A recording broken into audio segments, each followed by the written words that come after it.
Soundtrack to a Coup d'etat is a film that combines music and politics. I speak with the director, Johan Grimonprez.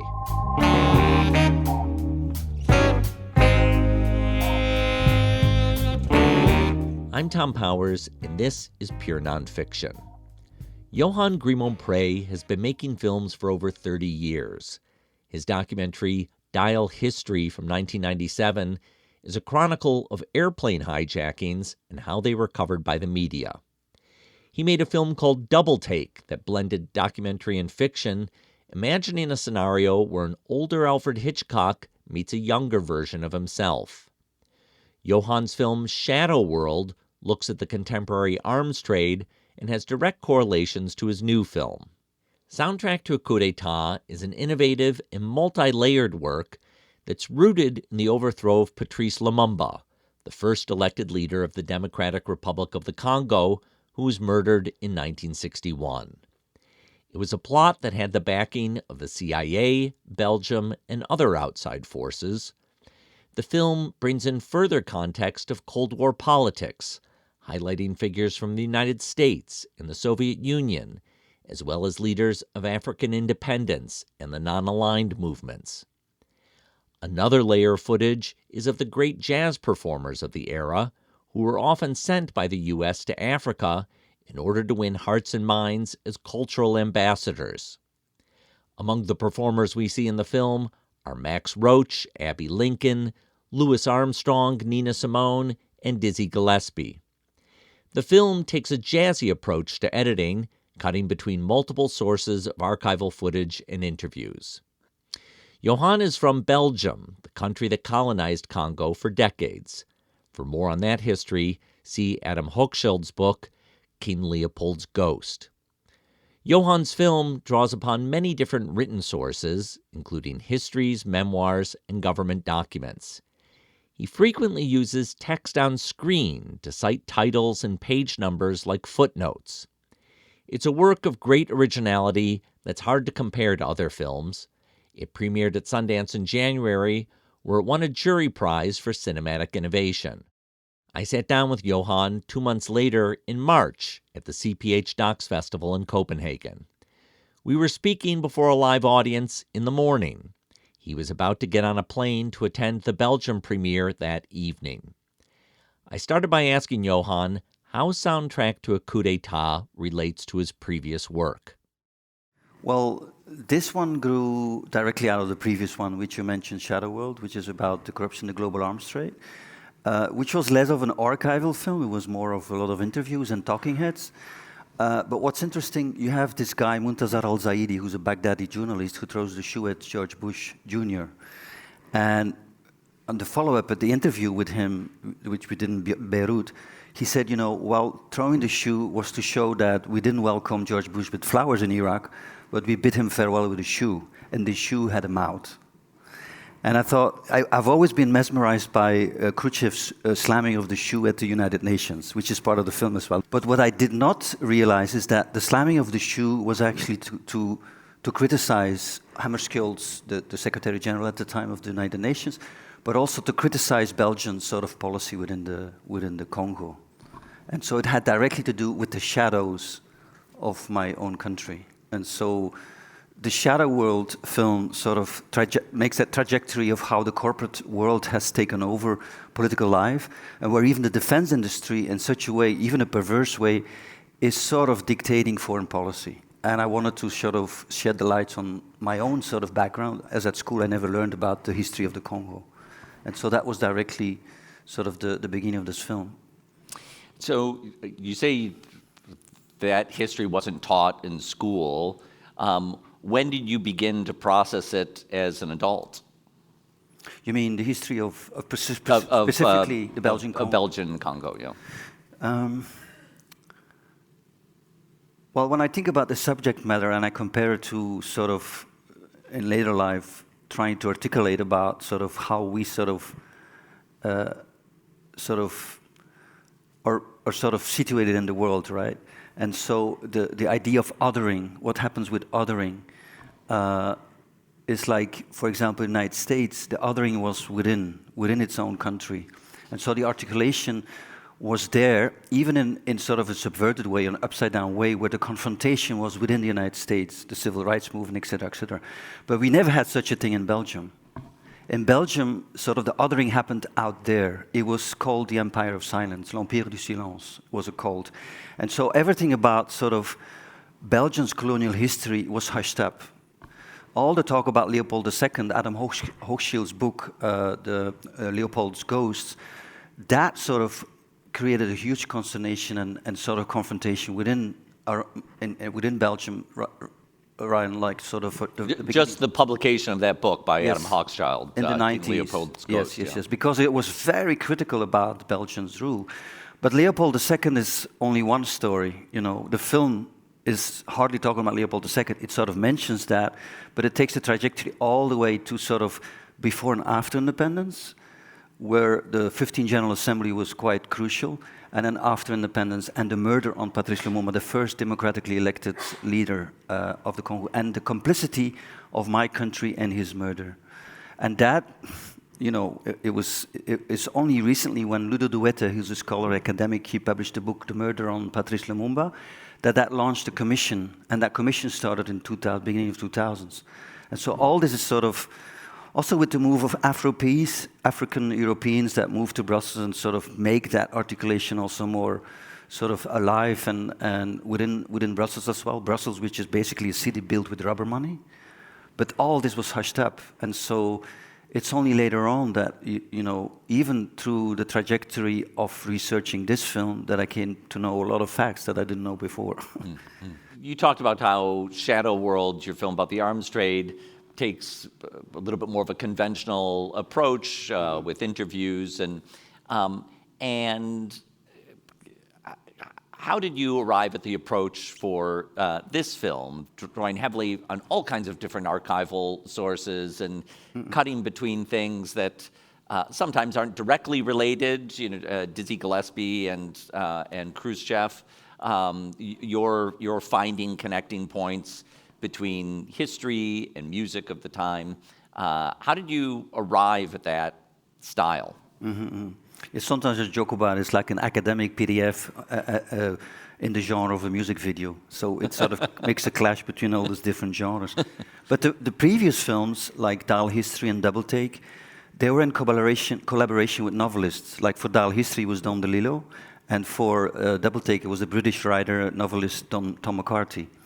And so there was quite a dialogue about sort of how a fiction narration can take you through to a sort of a body of historical events that sort of shed light in a way where things are opened up in a poetic way.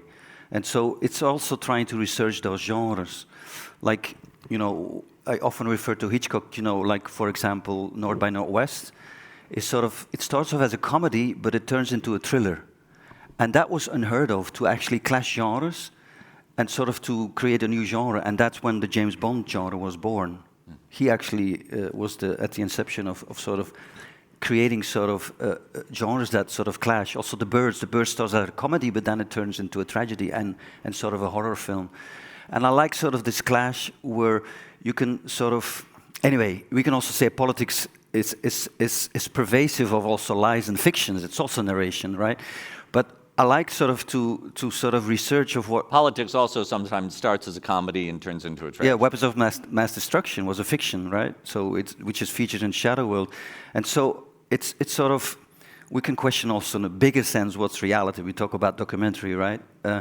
But for me, it was... Every film is sort of a challenge to also like research the way of how you tell that story, but also like try to sort of seek out the resistance and the frictions where that could lead into sort of a layered storytelling that is more interesting than just to name it a talking head film. Now, Shadow World is maybe a bit more of a talking head film because it's a collaboration with a fiction writer, but it was an investigative journalist. And this was Andrew Feinstein. He was member of parliament, politician turned journalist. And so here, sort of the protocol was very, very different because if you say, for example, the chemical weapons in northern Syria, how are we going to sort of vet that and make sure that that has truth value, right? And so you have to have 2 or 3 sources to back it up. It's very different than sort of just to backtrack a little bit, we had a weapon dealer that actually called us. He said, "I want to be in the film. You wrote this book about corruption. Why am I not in the film?" It was funny, but when we interviewed him 3 times, and the 3rd time was in prison. He appeared to be a liar. Like he was concocting all these stories because then Andrew Feinstein, the journalist, would publish it, and he would have evidence in court to defend his case. And so here we have a protagonist in a documentary film who's actually a liar, which is sort of a peculiar sort of genre. If we had to cut it out. And so I would say Shadow World is sort of a crucial juncture with the previous films where I, indeed, as you said in the intro, where I play between fiction and reality. And that one was a little bit different, but there was a follow-up film where we actually, it's called Blue Orchids, where the protagonist, the weapons dealer, Ricardo Privetera, where he's actually the protagonist. And we take on his lies, but at the very end we interview him in prison where we confront him with his lies. And I think, again, for me, with the producer, we said, why don't we sort of include this storyteller who's a lie, who's a protagonist? Because Tony Blair and George Bush are very much in the same category, right? It's by ways of lies that actually propagates sales of arms. But the producer, we also had a conversation with Chris Hedges in the film, the former New York Times journalist, who advised us, maybe you should not do that because you actually criticize something and open up a can of worms where you criticize a sort of a journalistic endeavor, and you're going to actually put yourself sort of in a critical zone where people are going to criticize, look, this guy is a liar, it's not actually, the film is not sort of... So we had to split it. We made the film with the liar, and then we made the film with the political liars. Anyway, I'm joking.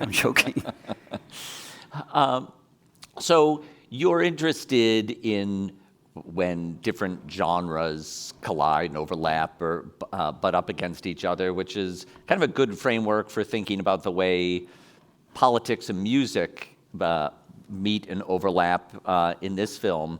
How did, you've described how you came to a deeper understanding of Belgium's role in the Congo. How did you come to the understanding of music and the way music was being used as a kind of a cultural tool of the Cold War? Right. It's a crucial question. That's a very crucial question for soundtrack to coup d'etat. It's also called soundtrack to coup d'etat. But what I thought was interesting so if we talk about the sort of the way sort of the film is formatted, I always sort of thought as what you've just seen, it's interesting to sort of take the musicians that sort of cross over onto a political stage, and vice versa, that politicians sort of cross over and they become the lead singers for the musical compositions. So I was trying to think in a way also how Hitchcock, when he talks about murder in his films, he said, and it's François Truffaut in the dialogue, François Truffaut sort of threw it back at Hitchcock, you actually portray your murders as an embrace, and your embraces are portrayed as a murder plot. Like you see 2 people kissing, you zoom out, and one has a knife behind the back. Something else is revealed. And that, I think, as a methodology is quite interesting. And so when I set out to research that, because I knew about that moment where Louis Armstrong was visiting the Congo, but what I did not know, that he was sent as a jazz ambassador to actually function as a screen to sort of cover up the murder plot on Patrice Lumumba. So, just to give context, Louis Armstrong goes to the Congo in 1961. 1960. But he's still there in 1961, you're right. And that's the murder of Lumumba, but yes, yeah. It was a year-long tour. It's 1960, so it's the plotting to bring down Lumumba is happening, and as you describe in the film, part of the entourage that's around Louis Armstrong includes at least one CIA figure who's plotting Lumumba. Larry Devlin, Larry Devlin. Yeah. I'll come back to Larry Devlin because he's a fascinating character that I want to ask more about. But so you're kind of noticing how music is part of this story, maybe not the part that people think about the most, but but you're bringing it out in this fresh way in the film. How did you kind of come to the format of the film? Where, I mean, music. You could say this is a film about music. You could say this is a film about politics, and. But one doesn't exclude the other, of course. Yeah. It's sort of a layered way of trying, how one layer can open up another layer, and you have a third space, which is the story of the film, which I think is quite interesting.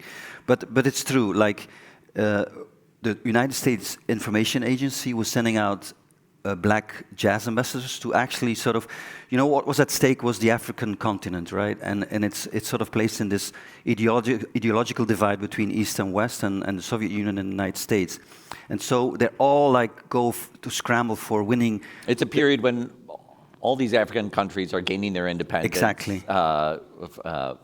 As the colonial powers are pulling out. And so exactly. Everything is kind of up for grabs. What sphere of influence in the Cold War exactly. they're going to fall And in. so as sort of, again, to cover up maybe what's going on in the South, in the United States, with the civil rights movement, it was sort of propagate and as a tool of propaganda, send out black jazz ambassadors to whitewash their own policy.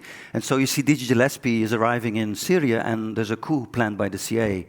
Or even, which is not in the film, Duke Ellington arrives in Iraq, and that very night of his first concert, like about 100 meters away in the palace, there's a coup. It's not necessarily a coup staged by the CIA, that one, but it's the result of sort of underneath, sort of tampering with sort of the regime. And then Louis Armstrong is sent to the Congo, and underneath sort of what he's used for is also to sort of cover up the uranium that is still at the Shingolobwe mine, and uranium, which is half of what was used in the Manhattan Project to make the first nuclear bomb, is also at stake. And so when he's sent to Katanga, it's actually the whole CIA team is following Louis Armstrong. And they even joke about, we brought our wives because they wouldn't sort of notice that actually it was sort of a CIA operation, which is funny.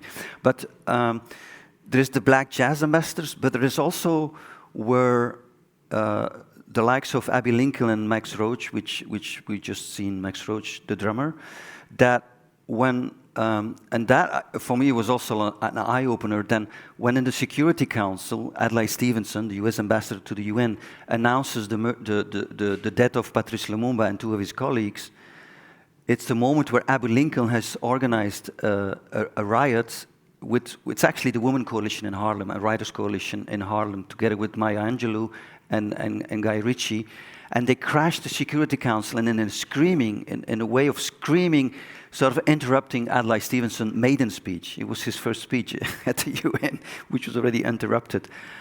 And I thought, wow, this is quite peculiar, because we had in 1964 on Belgian television, because most of the images that you have from Max Roach and Abbey Lincoln is actually from the Belgian television. Okay. And so in 1964, this, which is a very political album, We Insist Freedom Now, which is an album Max Roach and Abbey Lincoln, was performed in fully, the whole concert, also the scream, because it contains a scream.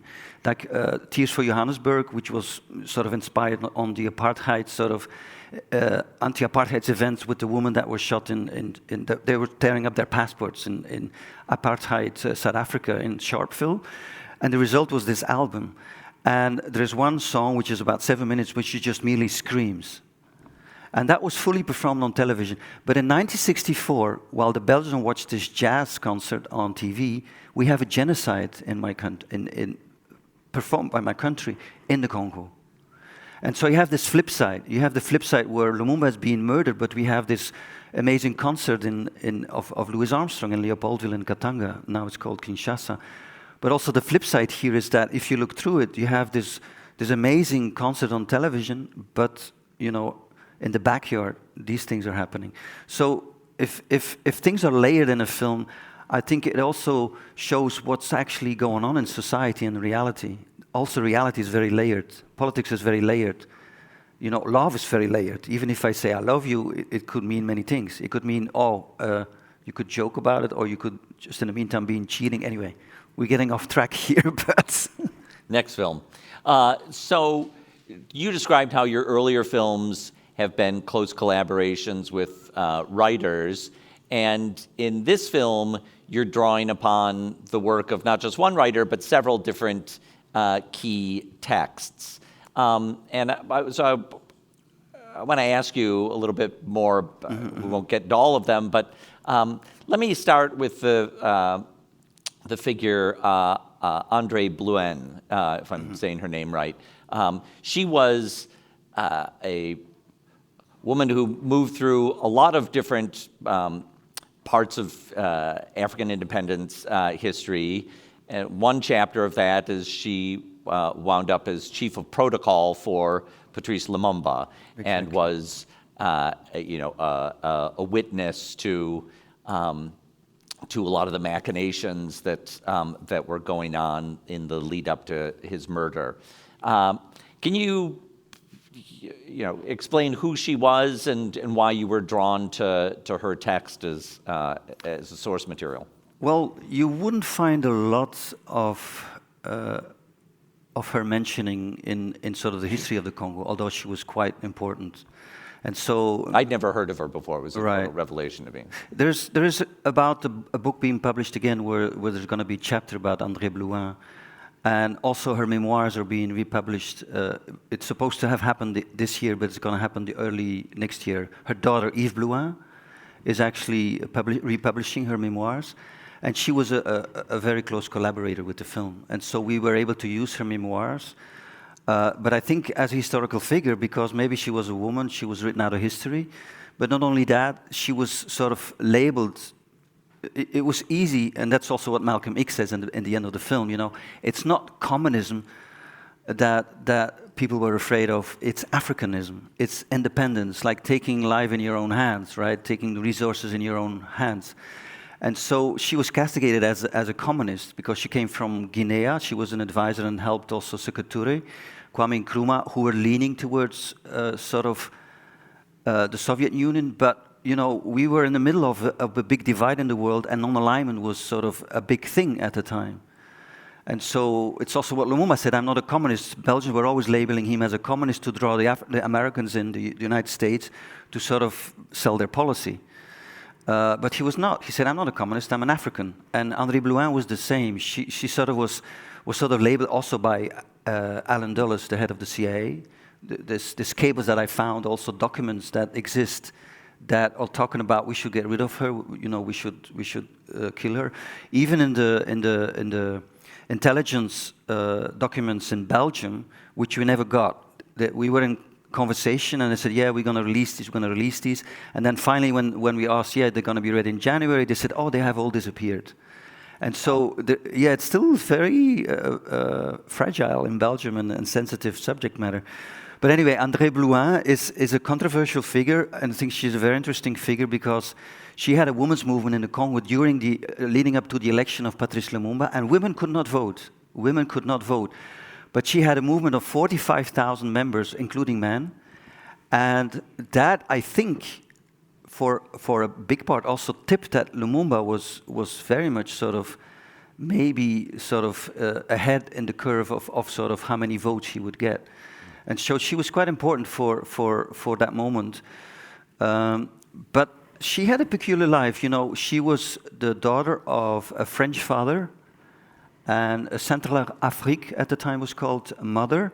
And so she was a mixed kid, and that was not allowed, also not in the Congo. There's a huge talk in Brussels about the stolen kids, and these were kids that were from mixed marriages that was sort of not allowed, and the Catholic Church would sort of kidnap them, literally kidnap them, and by independence they brought them all over to Belgium. There's a huge discussion now of restorative justice. But she was also a mixed kid, and as a mixed kid, she was forced to grow up in an orphanage in Brazzaville. Brazzaville is the French Congo.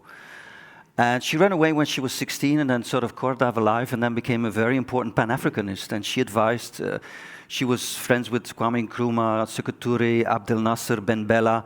She knew Frantz Fanon. She then ended up in Algiers as well, and then finally in Paris, where she had a safe haven for a lot of African rebels at the time. And so she's a very interesting figure, and it's only recently that sort of her life is sort of in focus again, where people start writing about her. And so it was amazing when I contacted Yves Blouin, and she said, you can use all the home movies. And same with Jean Beaufani. There's many people like Sergei Khrushchev as well.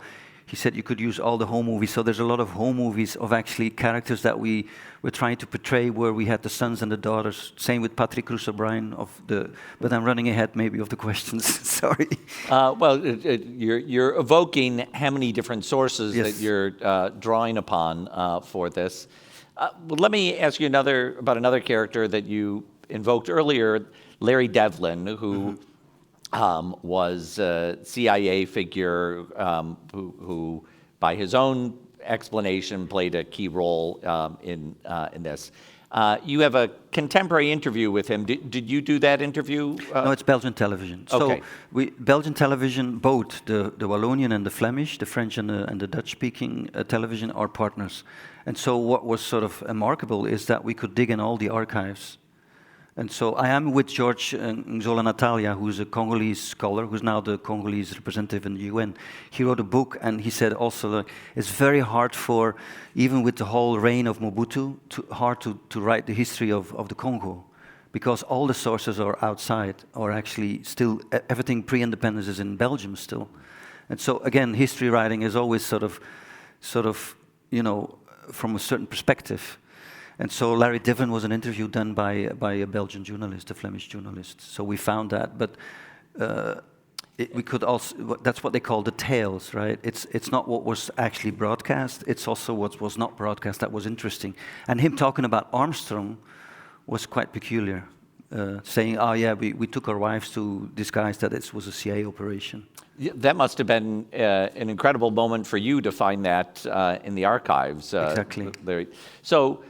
But there's also Daphne Parks, huh? It's the same. That is British television, where she says, yeah, she actually, this is towards the end of her life, and even she admitted, once, that was published in The Guardian, where she was asked, it was a fellow friend during a tea moment. She asked, were you involved with Patrice Lumumba? And she said, yeah, we concocted it. She admitted that. That was in The Guardian. Is that true? It's a hearsay of somebody who had tea with her. But still, Daphne Parks, in the interview that we got from the BBC, she also explains what the Daphne tactics... Parks is a figure... Sorry, it's the head of British intelligence in the Congo. Yeah. She's like a figure out of a John le Carré novel. Exactly. Yes. And she was collaborating very closely with Larry Devlin, but also the Belgian intelligence. Larry Devlin always says, well, we were attempting the murder. It was also in the church committee. He had to admit all that. So, we didn't do anything wrong. We just attempted to kill him. But it's the Belgians who did the deed, or not even the Belgians. It's actually the Congolese themselves. But if you read the cables and all the documents, you know that there's actually a lot of talks between the Belgian Sûreté, which is the Belgian intelligence, and they all had close contact. Of course they had close contact. And Daphne Park and Larry Devlin had close contacts. It's in the book even. He wrote also memoir, but it's tricky. Like Susan Williams, who's an academic scholar, she analyzed the book, and a lot of things is not quite accurate. He's also like embellishing his story in his memoirs as well. So Larry Devlin is quite a character, but he's very openly talking about the fact.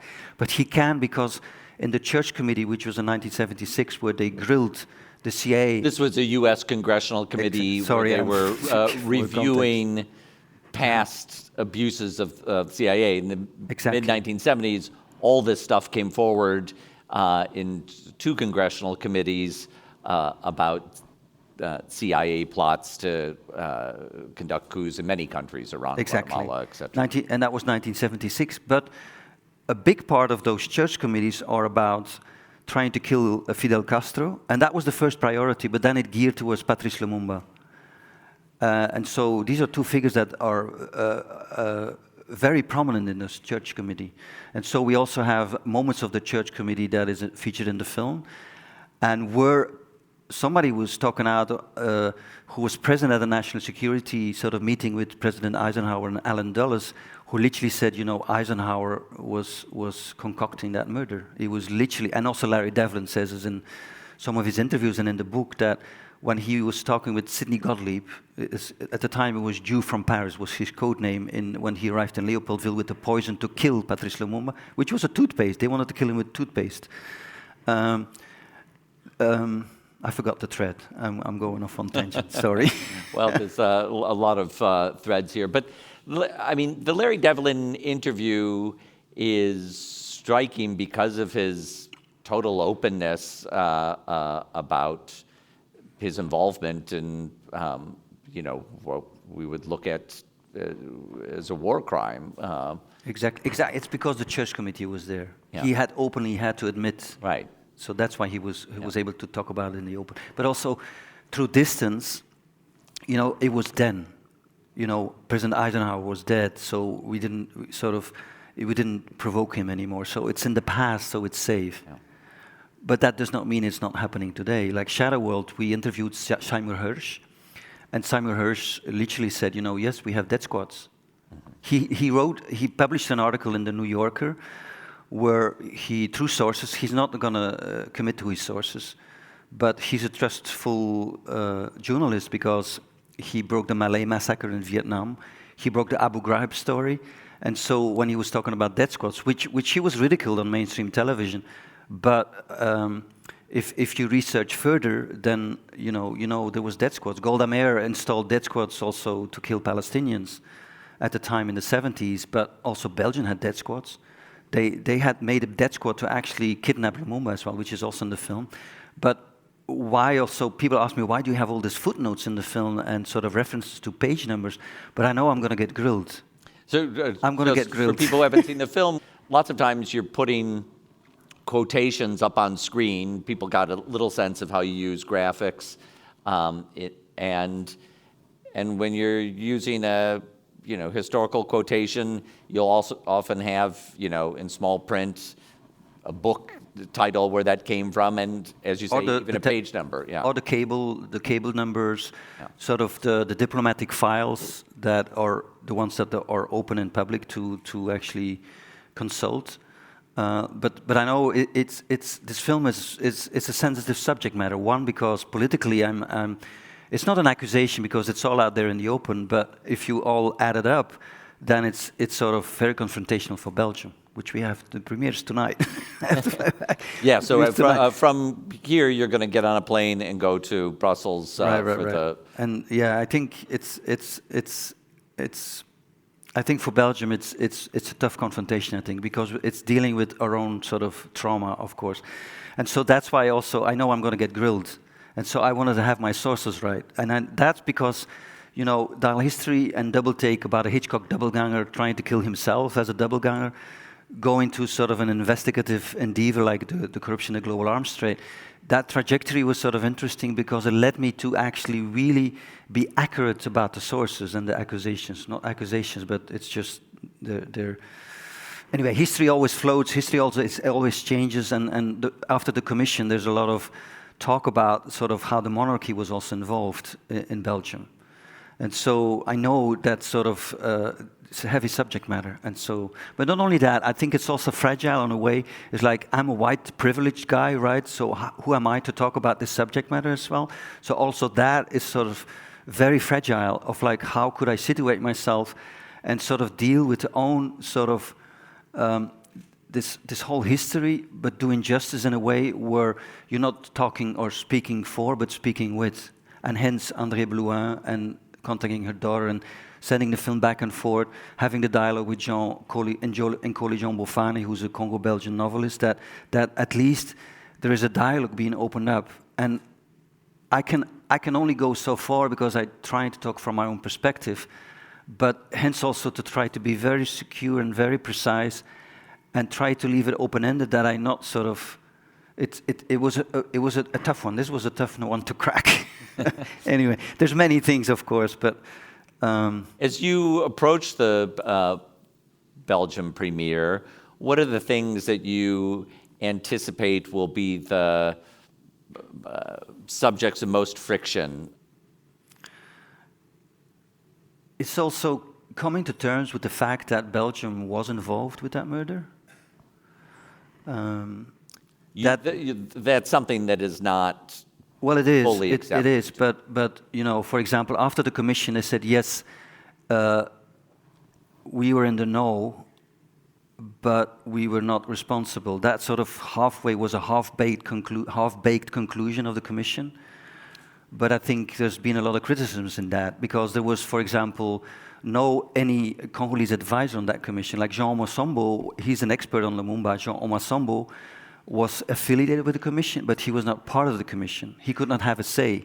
Ludo de Witte, who's an expert, who actually opened all the files, researched the whole UN, all the cables, got a lot of documents that actually came from the Belgian intelligence.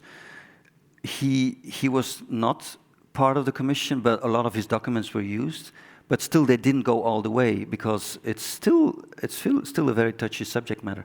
But not only that, I think it's also, you know, what I think is the toughest one, because the murder of Lumumba is one, but the murder of Lumumba is the ground zero of how the West and Belgium, how they would deal with Africa and the resources. And nothing has changed. It's even worse. There's still a genocide in East Congo. And so it's still the same template, and it's the same template that has been sort of laid open and bare in Shadow World. And when we have the genocide, there's the first genocide, 1960, 1961, in Katanga, which is where the biggest Belgian mine is situated, Union Minière, is with the help of mercenaries that were called in. They were hired by the Belgians to actually, it was to save the white population, but it was literally a genocide in North Katanga.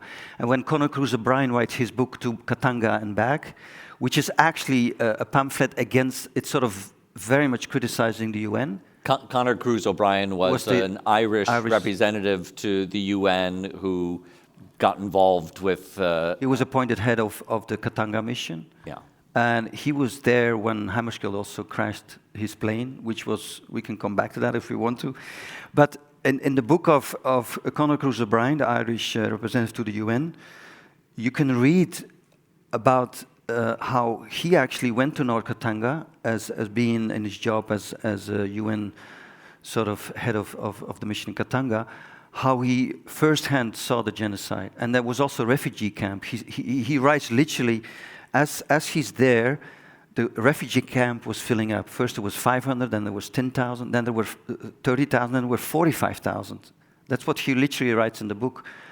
And if you have so many refugees in close to, it was at the time Elizabethville, which is now called Lumumbashi, there was something going on that was quite intense. And I think that had hardly been talked about. We talk about Leopold II, but it's actually to deny what's going on today. Then we talk about the murder of Lumumba, but it's as crucial to talk at the follow-up and what happened to the Congo in the ensuing years, but all the way up to today. And that's also the conclusion of the film. It takes it all the way up to today. The backdrop to this period, as we discussed before, is all these African nations moving into independence, and it's changing the dynamics at the United Nations, which is less than 20 years old at that point. You have Malcolm X in the film making the observation that, you know, as more African independent nations enter the United Nations, it creates a different voting dynamic, and at the head of the United Nations that time is Dag Hammarskjöld from Sweden, and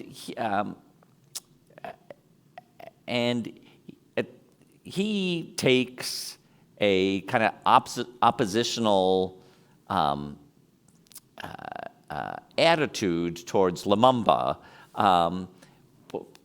Can you give some context to that? Why at this time that should have been exciting for these new nations coming to an existence, you know, almost from the get-go, they're facing opposition. Yeah, it's the moment where with sort of all these new countries gaining independence. So you see the numbers of countries in the General Assembly rising. And so at one point, 1960, it's called the Year of Africa in the UN, where 16 African countries will become members of this world body. world institution of the United Nations. But it also, and this is what in the film is, that it triggers a political earthquake in the United Nations. A political earthquake in that sense that the majority is now held by the Afro-Asian bloc, which is sort of cause for concern within sort of the U.S. State Department, and of course also the CIA and underneath trying to control that world body. So what you see happening, and we have one of the CIA agents who was his cover was public relations officer, right? Larry Devon was sort of, his cover was tourist. He write tourist guide for fodder. So he was a tourist guide and agricultural expert. That was his cover as a CIA agent. So they have all covers. So he had a public relations company right in front of the UN. It's on 45th Street. You cross the street, there was a building which was run by the CIA, but it was so-called the public relations office. So it was a front cover for actually having agents buying up delegates in the United Nations. So as described in the film, they would make visits to delegates' offices and give them gifts, cash gifts, and suggest that they vote in a certain way. Exactly. Or they would threaten if there was a company, they would withdraw help or sort of development money, whatever. There was sort of they were pushing, they were holding the knife on the delegate's throat, and they did the same with Hammarskjöld. So what Hammarskjöld sort of heard from the UK and the United States is that he would lose the money for the United Nations mission in the Congo. So what you do, you with your sort of back against the wall. And so the United Nations had sent in a peacekeeping troops into the Congo to kind of hold it together as all these. Exactly. Yeah. So in the years before, what happened is that, and I have to give it to Dag Hammarskjöld, it was amazing when he started being Secretary General. He started with full enthusiasm, and he was able in 1955 release the American pilots that were held in China. He was able to do that against the advice of both Dulles, the Dulles brothers. You have Foster Dulles, who was Secretary of State, and he was sending Alan out, Dulles, who's the and head Alan of the Dulles, CIA. head of CIA. One would send out the jazz ambassadors, the other one would plot coups. Anyway, but he was able to release the pilots against the advice of the Dulles brothers, and he got a huge sort of following worldwide. Then he was able in Suez sort of create a peace force upon advice of the Canadian sort of delegate, but he was able to put together in a very fast manner a peace force, which was unheard of. So also the word peacekeeping came sort of part of the UN terminology. And then what he would call is sort of he was called the shuttle diplomat. He was always sort of in conversation with those leaders. Like he would go to Israel or to Egypt or to Syria, and he would talk to all the leaders, and then we're trying to sort of have them come close to one another. And he achieved that. He really achieved that. And so when because of reasons, they were threatening also Abdel Nasser. He was nationalizing the Suez Canal, and that was a whole crisis with France and England trying to have Israel first attack Egypt and then as sort of an alibi to invade the country. Anyway, it's a longer story. The Suez is a longer story. But the role of Dag Hammarskjöld in that crisis was amazing.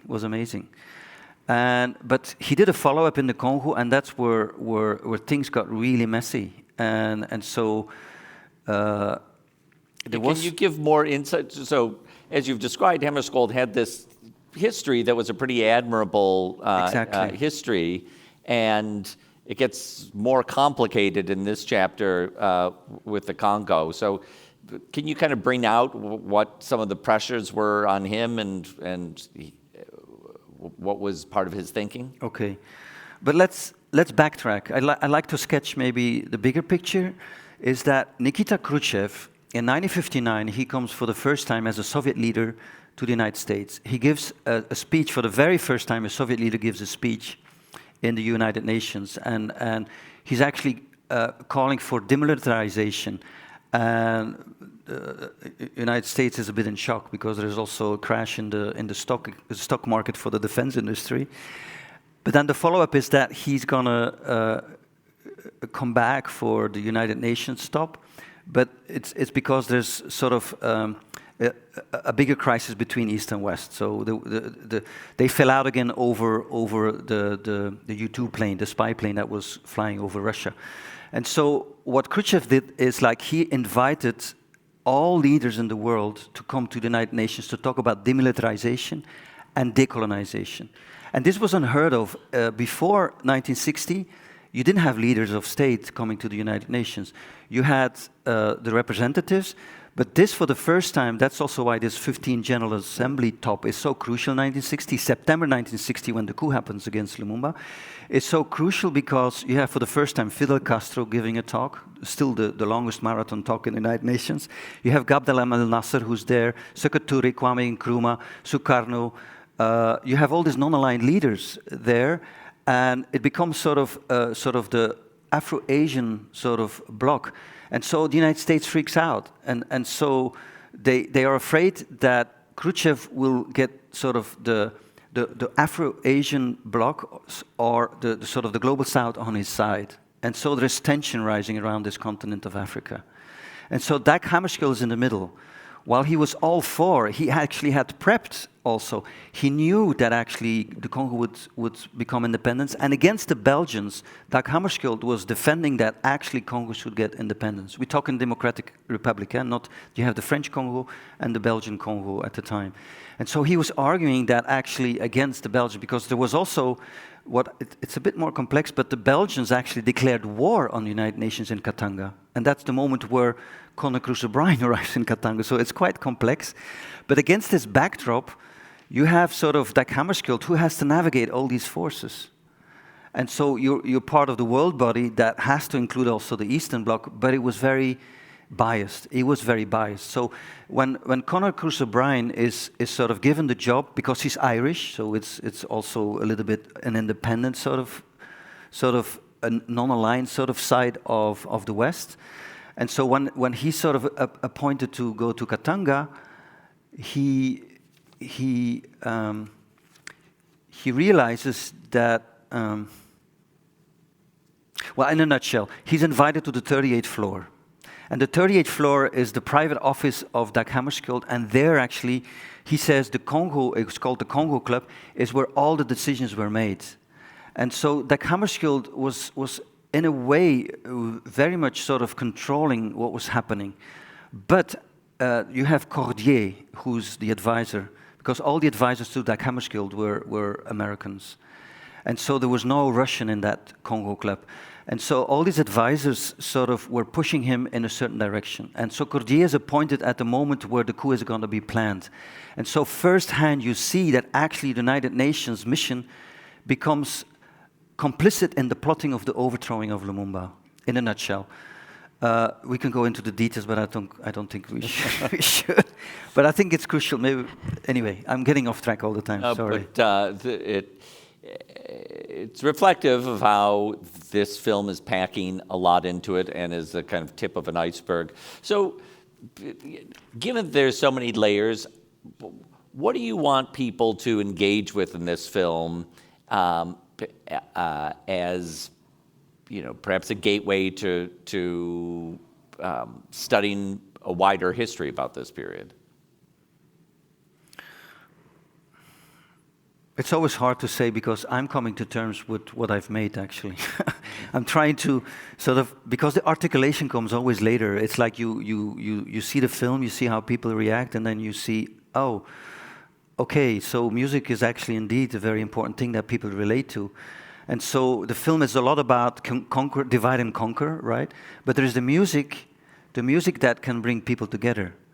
And I think you have two parts to that title, soundtrack to a coup d'etat, and the soundtrack is as important, and it's like also how music, in a way, the way it's researched in the film, and how the musicians, even the rumba, because there's always been referred to as a film about also jazz, but there's also the rumba, that when, for example, Patrice Lumumba is and the round table in Brussels is happening, and Patrice Lumumba is flying over. He's released from prison to join the round table.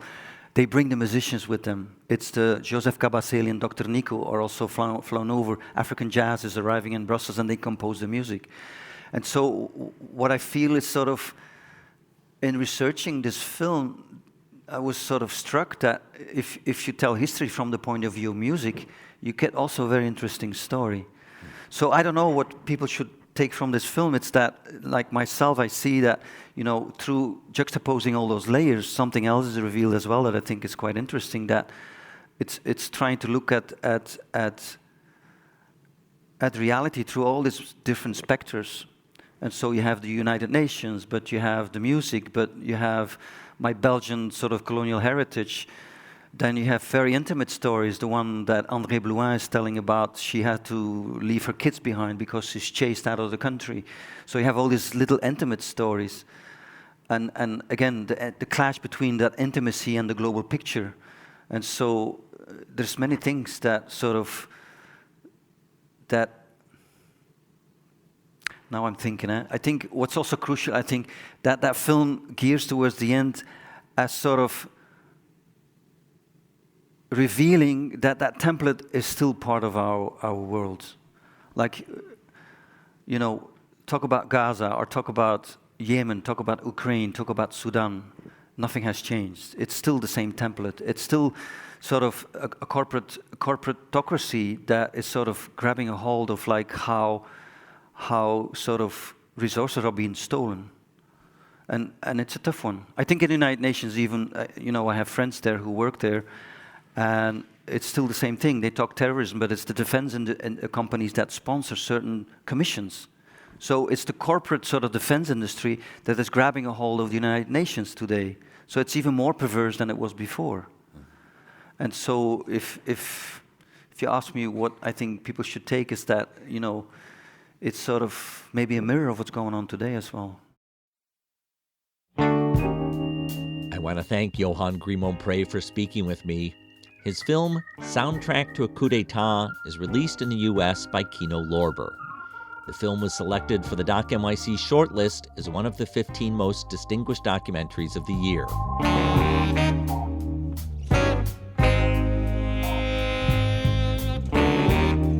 If you're curious to know more about the non-aligned movement, take a listen to my interview with Mila Turelic, who directed the film called Non-Aligned.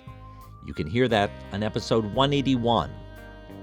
If you'd like to follow what we're doing, please subscribe to our newsletter, Doc Voices, written by Bella Racklin. You'll find it on Substack. If you want to advertise to our 40,000 readers, send an email to listen@purenonfiction.net. Thanks to our team, series producer Hannah Norden-Swan and web designer Cross Strategy. Our theme music is composed by Andre Williams, and our executive producer is Raphael Nehausen. I'm Thom Powers. Follow us on Instagram and visit our website at purenonfiction.net.